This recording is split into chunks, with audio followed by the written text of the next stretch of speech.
baax ñi fi teew surtout la presse mais di wax ni rek lancement bi ci directive président de la République donc Serigne Mbaye Thiam bi nga xam ni monsieur le ministre de l'environnement moo ko wuutu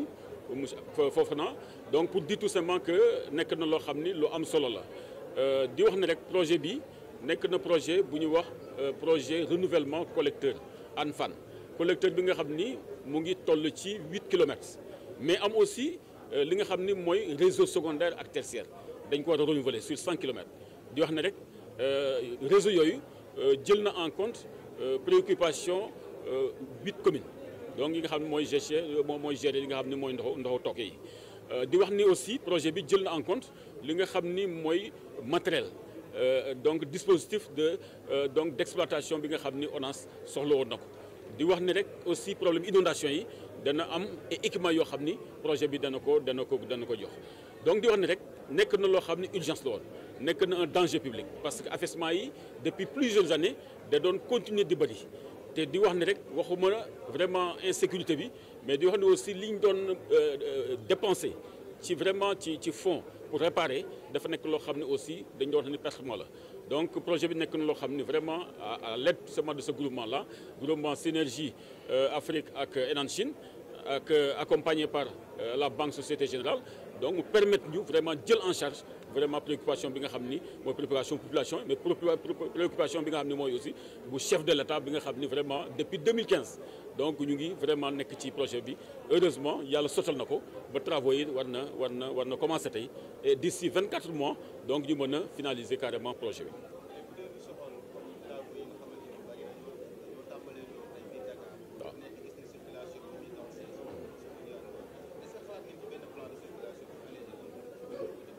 waaw normalement en fait projet dafa am nu muy doxee donc jël nañ jumtukaay yëpp parce que waxuma projet bi ci boppam rek mais maître d'ouvrage bi muy ONAS jël na ay jumtukaay yëpp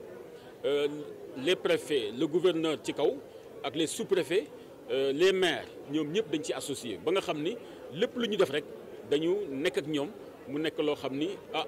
àndandoo la pour lépp loo xam war na andi ay contraintes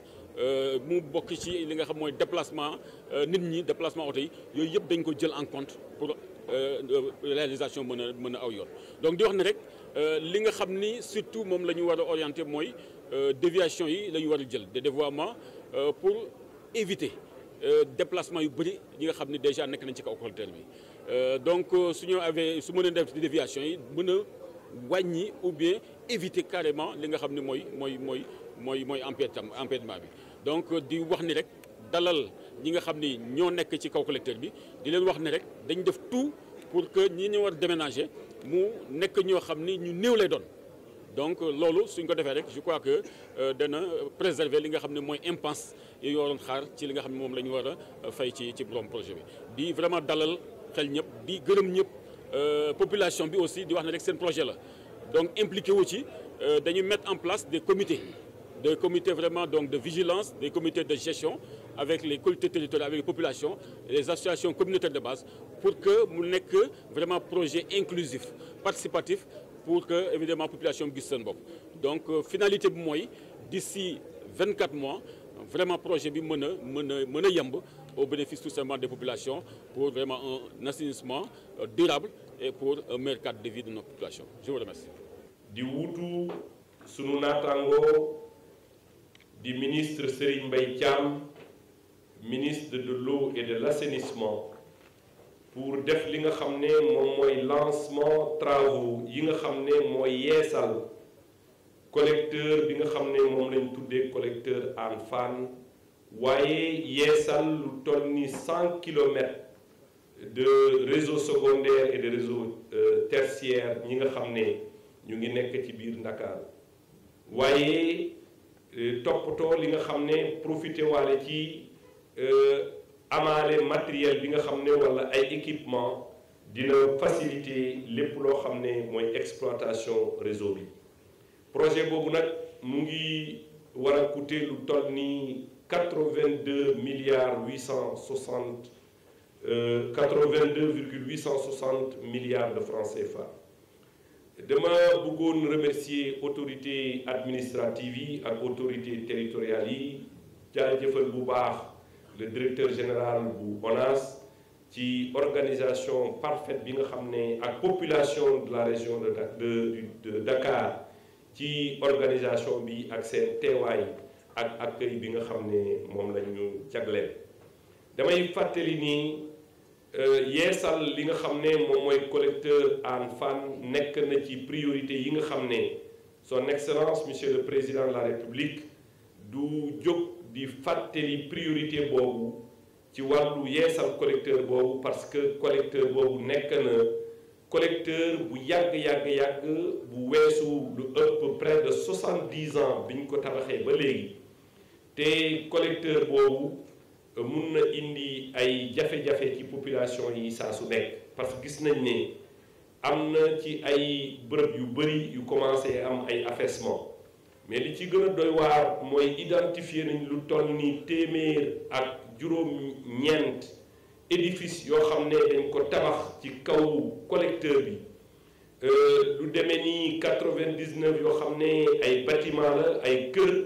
yoo xam ne ay nit ñoo fa dëkk walla ay kër yu nga xam ne ñoo xam ne ay commerce lañ fay def gis nañ ne lu toll ni ñaari mosquée yoo xam ne ñu ngi ko tabax ci kaw collecteur bi gis nañ ne lu toll ni ñaari benn école ak li nga xam ne moom mooy bâtiment faculté de médecine de l'université Cheikh Anta Diop bokk na ci li nga xam ne dañ ko tabax ci kaw collecteur bi nag comme ni ma ko waxee sànq nekk na collecteur bu yàgg lu weesu 70 ans biñ ko tabaxee ba léegi situation de vétusté bi mooy yàqu-yàqu yi commencé am jur na li nga xam ne moom la ñuy constaté di wax ne am na benn gaz bu tudd hydrogène sulfuré mooy gaz bi nga xam ne hydrogène ak beneen gaz moo ñooy jaxasoo mu nekk mu jur ay tooke yu doy waar yoo xam ne mun na indil gàllankoor population yi mu nekk également gaz boo xam ne bu yomb tàkk la donc lu mun a jur ay tàkk-tàkk saa su ne